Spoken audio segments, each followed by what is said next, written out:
What's up and welcome to Me, You, and Switch 2. I am me, Tom Tate, and you are you. So let's talk about Switch 2. This is the latest and greatest Nintendo Switch 2 news brought to you every Tuesday and Friday in snackable 10-minute episodes. We try to keep things 10 minutes or less. Today is Friday, March 6th.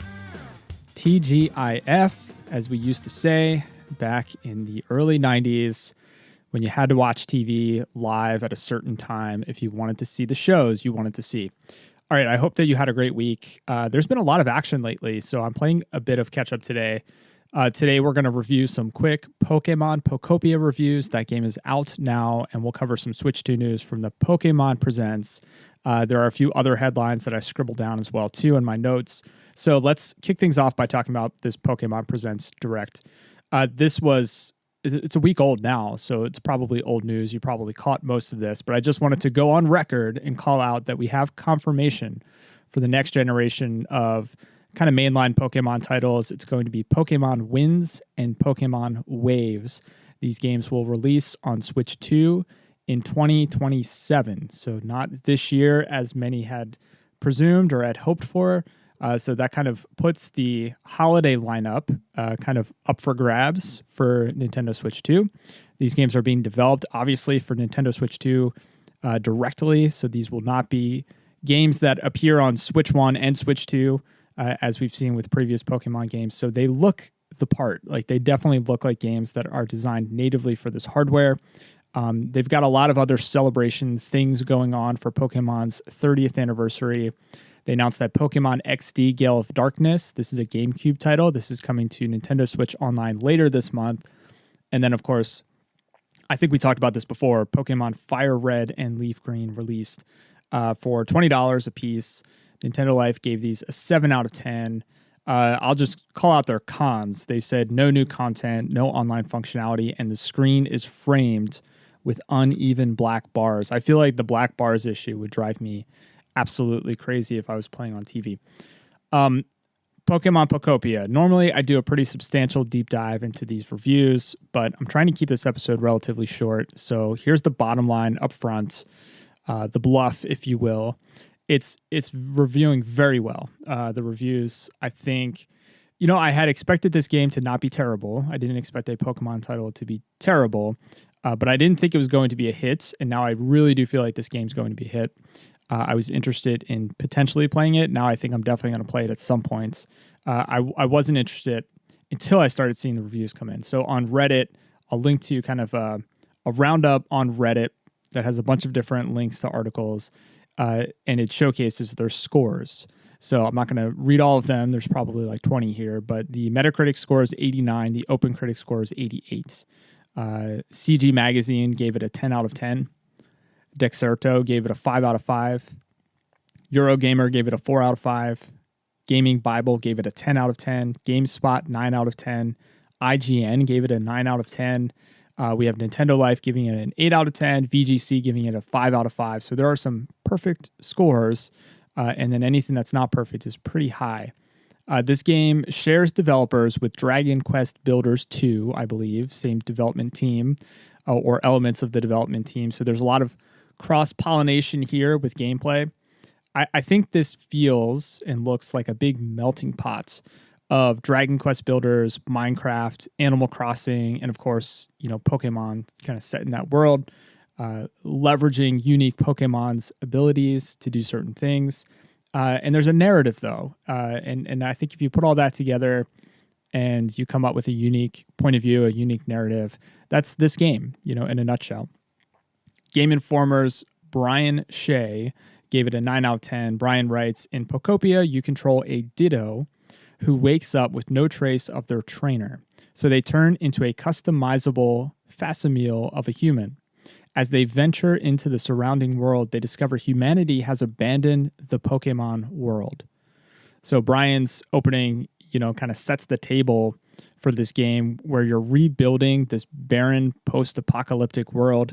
The game has a lot of content to work with, it seems. Brian said, even 30 hours deep, I was still earning new abilities that vastly improved my expeditions and opened new parts of areas I previously thoroughly investigated. IGN's Rebecca Valentine gave it a 9 out of 10. She wrote, Pokemon Pokopia is an enjoyable, personality-packed building simulator set in a surprisingly deep world that is stuffed with fun things for its delightful Ditto protagonist to do and create. She also praised the story as well in her review. Polygon's Giovanni Colantonio called it a tedious but charming life sim. And then finally, Nintendo Life's Alana Higgs gave it an 8 out of 10. Her joys, moreish, cozy gameplay loop, absolutely bursting with content, collectibles, and items. Crafting and building is easy. Feels fresh for Pokemon, overflowing with charming character. Looks and runs well on Switch 2. Her cons, waiting around for certain buildings and materials slows progress. Easy to lose track of items and materials in storage. And Rock Smash is a little finicky to aim. So this game did release yesterday, digitally, and on a game keycard. If you want that boxing game keycard, it is $69.99. Looks like it's about 10 gigabytes worth of data, which is not bad considering some of the sizes of games that I've seen recently. So hopefully you won't have to shuffle around your SD card or your internal storage too much. But yeah, this game is out. I'm going to link to Nintendo Life's review roundups, so if you want to read other reviews, go a little bit deeper, and I'll link to all the articles that I mentioned in today's episode. So, okay, in other news, Mario Day is just 4 days away. So this is March 10th. When you spell out MAR10, it looks like Mario. So they call it Mario Day.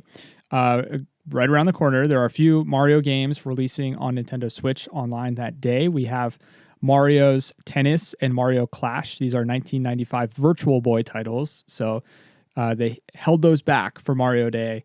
The Virtual Boy, of course, launched last month. And then on Game Boy Advance, we have Mario vs. Donkey Kong. This was the 2004 game. This game is great. I played this a couple years ago just because I've only dabbled in it, but I really wanted to finish it. And I actually didn't finish it because there's a whole lot of post-credit content that you can do. But it received a remake a few years ago as well. And that remake is currently on sale alongside a bunch of other Mario games to also celebrate Mario Day. So, even Luigi's Mansion, there's a bunch of games, obviously. I'll link to that in the show notes as well, too. But I will note that the price decrease for these games are pretty modest. You're looking at like 30% maybe. But I will say that Mario plus Rabbids Sparks of Hope is $5.99. So if you're looking for a full title, that game is 90% off. I didn't play that one, but I really did enjoy the first Mario plus Rabbids game. That one was more turn-based. I think this one has a little bit more active movement during battle. Next, I saw a headline that Tales of the Shire, the Lord of the Rings game, is getting a Switch 2 edition on March 25th. I love the idea of this game. It's like a Hobbit version of Animal Crossing, as far as I can tell, but it reviewed so poorly on every platform. I never picked it up. I never even batted an eye at this game after I read those reviews, but hopefully, possibly, the Switch 2 edition addresses some of the performance and some of the bugs and some of the crashing and all the things that people had problems with. So maybe this game is worth a second look. We'll keep an eye on that later in the month. And just as a reminder, since last Tuesday, since we last had a formal episode, we've seen the release of many games. Scott Pilgrim, $28.99. Rotwood, $29.99. Blueprints on sale currently for $19.99. Mini Shoot Adventures, $15.99. Console Archives Nobunaga's Ambition. This is a classic game. $7.99. Back to the Dawn, $34.99. Arcade Archives 2, Plump Pop, $9.99. Planet of Lana 2, Nintendo Switch 2 edition, which is $17.99. And, of course, we have Pokemon Pokopia, $69.99. All of these games dropped in the eShop since Tuesday. So if you don't want to drop, $69.99 on Resident Evil, Requiem, or Pokemon Pokopia, there is a wealth of treasure just ripe for the plundering, and they're all relatively affordable. Like most of these games are under $30. Some of them, $17.99, $19.99. That's fantastic. So I'm definitely going to pick up Blueprints before this sale runs out. And I possibly will pick up Planet of Lana 2. I read a couple of reviews of this game and it looks really great. So we're over the 10-minute mark. That's going to do it for today. I'll be back on Tuesday. You can find me on Blue Sky at Switch2Pod. Instagram is the same, Switch2Pod. That's Switch with the number 2 pod. I don't post much, but feel free to message me on those platforms if you ever want to reach out. I am responsive to messaging. Subscribe on YouTube, Spotify, Pocket Casts, Apple Podcasts. We're all over the place. I mean, wherever you listen to podcasts, switch2pod.com for all the links for subscribing, show notes, all that stuff. Kind rating or review goes a long way. Sharing with a family member, friend, Discord server, subreddit, wherever you hang out with gamers goes even further. I want to thank you as always for your time and your attention. Much love. Now go play some games.